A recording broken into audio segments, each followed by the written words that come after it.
officielle sur le meurtre d'un riche homme d'affaires. Il était très critique à l'égard du gouvernement.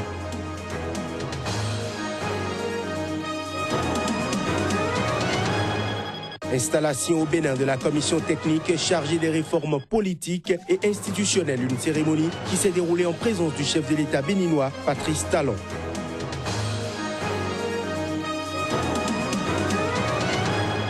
Enfin, en Algérie, le centre de la capitale, Alger, a été envahi ce vendredi par des centaines de femmes pour une course inédite.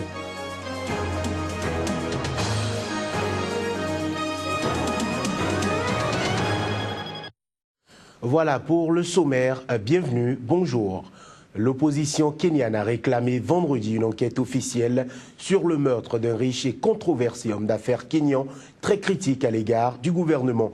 Jacob Juma a été retrouvé mort jeudi soir dans sa voiture criblée de balles alors qu'il se rendait à son domicile situé dans une banlieue chic de la capitale, Nairobi. Jacob Juma était considéré comme un homme d'affaires haut en couleur mais aussi controversé qui avait notamment investi dans le secteur minier et l'immobilier. Depuis plusieurs mois, il critiquait de manière féroce le gouvernement, en particulier sur Facebook et Twitter. Il dénonçait la corruption du pouvoir et s'interrogeait notamment sur ce qu'était devenu l'argent tiré d'un emprunt obligataire de plus de 2,5 milliards d'euros. L'opposition reproche au gouvernement de n'avoir pas réussi à justifier comment cette somme avait été dépensée. Juma avait aussi accusé, non à l'appui, de hauts responsables gouvernementaux d'avoir ourdi un complot pour le tuer. La police a indiqué qu'une enquête était en cours pour retrouver les meurtriers qui se seraient apparemment enfuis à moto. On reste au Kenya où une semaine après l'effondrement d'un bâtiment qui a causé la mort d'au moins 33 personnes, les autorités ont démarré ce vendredi la démolition à Nairobi de 78 immeubles à risque. Une opération qui laisse les habitants de la ville désemparés. Certains se plaignent que des voleurs aient profité de la situation chaotique. D'autres désespèrent d'être évacués juste après avoir payé le loyer du mois de mai.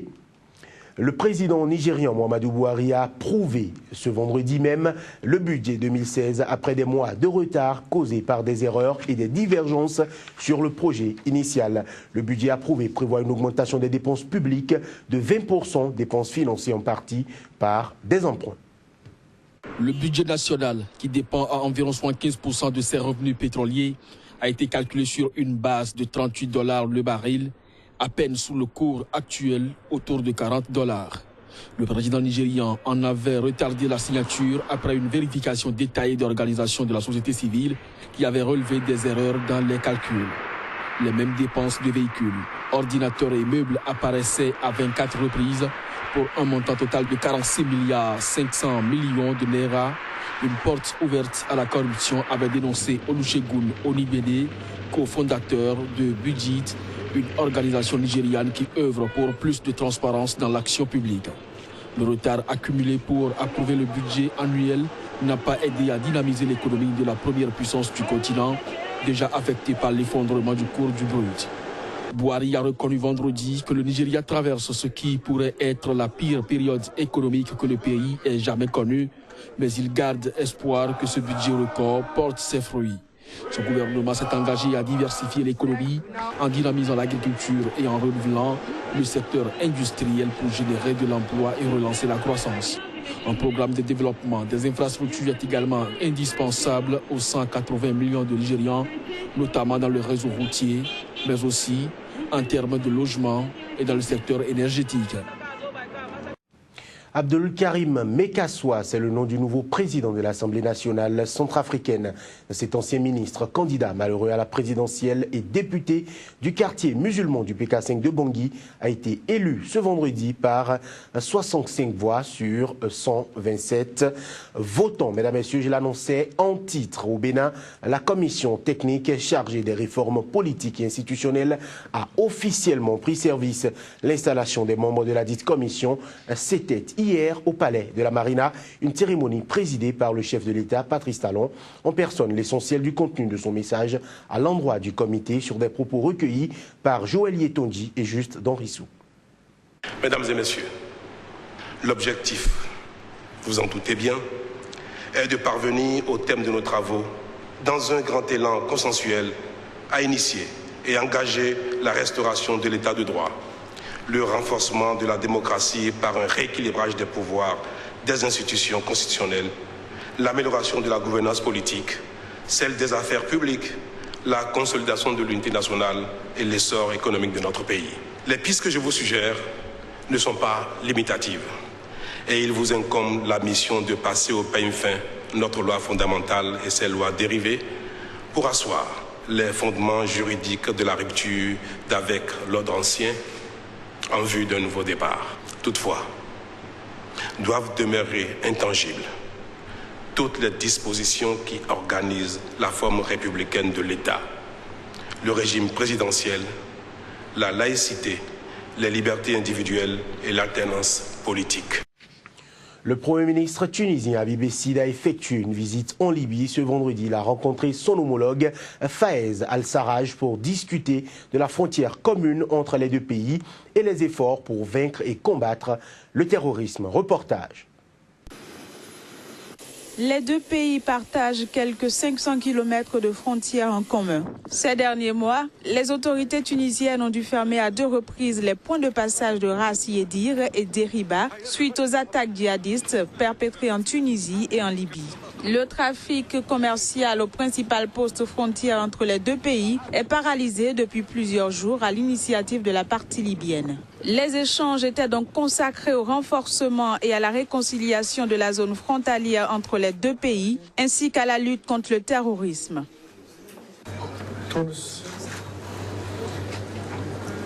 La Tunisie soutient le gouvernement libyen et les efforts du gouvernement pour instaurer, renforcer et réconcilier la zone frontalière entre nos pays. Et la Tunisie fera son possible pour apporter davantage de soutien en vue de garantir le succès de cette délicate période de transition.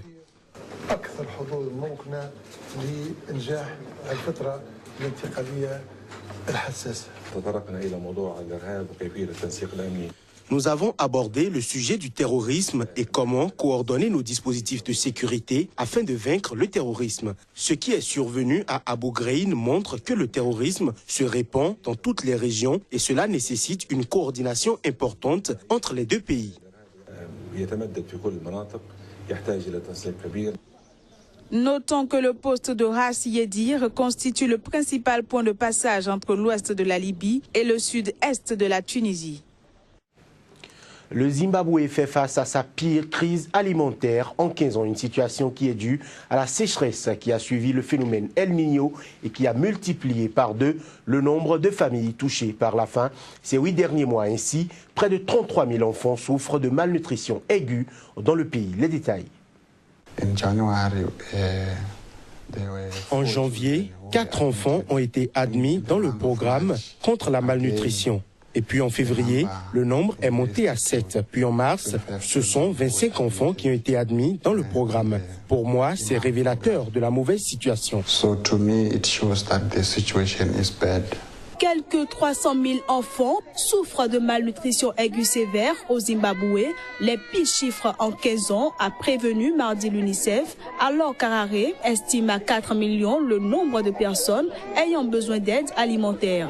Selon la représentante de l'UNICEF au Zimbabwe, Jeanne Mouita, le nombre de familles qui ont faim a doublé au cours des 8 derniers mois.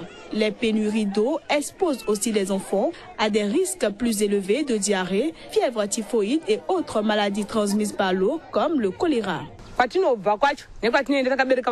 Nous devons parcourir de longues distances pour nous rendre au point d'eau, parfois avec les enfants sur le dos. J'ai dû laisser ma petite fille de 3 mois toute seule à la maison. Regardez comme je suis sale. J'ai beaucoup de problèmes pour trouver de l'eau. Quand il y a des problèmes d'eau, les communautés ont tendance à utiliser de l'eau qui n'est pas sûre. Ceux qui n'utilisent pas l'eau potable finissent par avoir la diarrhée et ont besoin de traitement. L'agriculture zimbabwéenne subit de plein fouet la sécheresse alors qu'elle est déjà fragilisée depuis les années 2000 par la réforme agraire lancée par le président Robert Mugabe. Actualité hors de l'Afrique, une commission du Sénat brésilien a approuvé ce vendredi par 15 votes contre 5 un rapport préconisant l'ouverture formelle du procès en destitution de la présidente de gauche Dilma Rousseff pour maquillage des comptes publics qui implique sa suspension. Sur ce rapport, si ce rapport est approuvé la semaine prochaine par un vote à la majorité simple de l'Assemblée plénière du Sénat, Dilma Rousseff sera automatiquement écartée du pouvoir pendant 6 mois en attendant un jugement final et remplacé par son vice-président Michel Temer. En attendant le dénouement de cette crise, Dilma Rousseff a réaffirmé ce vendredi qu'elle ne démissionnerait pas. Todos aqueles qui sont bénéficiaires desse processo. Tous ceux qui sont bénéficiaires de cette procédure de destitution, ceux qui usurpent le pouvoir, malheureusement, monsieur le vice-président de la République, sont complices. Ils sont complices de cette procédure extrêmement grave. São cúmplices de processo extremamente grave. Eu tenho a disposição de resistir. J'ai la capacité de résister et je résisterai jusqu'au dernier jour. Et je veux vous remercier car vous êtes tous témoins de ce qui est en train de se passer. Que os senhores sabem o que está acontecendo. Le pape François appelle les Européens à privilégier la construction des ponts au détriment de celle des murs. Il les invite ainsi à être à l'image des pères fondateurs de l'Union européenne. C'était lors de la réception du prix Charlemagne au Vatican. Les projets des pères fondateurs, héros de la paix et prophètes de l'avenir, ne sont pas dépassés. Ils inspirent aujourd'hui plus que jamais à construire des ponts et à rabattre des murs. Cette fois, la cérémonie a eu lieu au Vatican, où le prix Charlemagne est traditionnellement remis à une personnalité ayant contribué à l'unification européenne.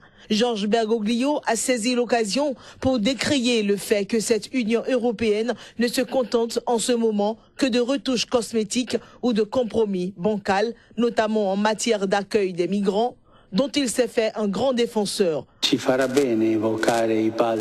nous fera du bien d'évoquer les pères fondateurs de l'Europe. Ils ont su chercher des routes alternatives, innovatrices, dans un contexte marqué par les blessures de la guerre.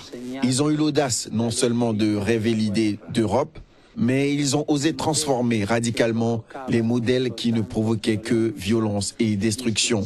Ils ont osé chercher des solutions multilatérales aux problèmes qui peu à peu devenaient communs.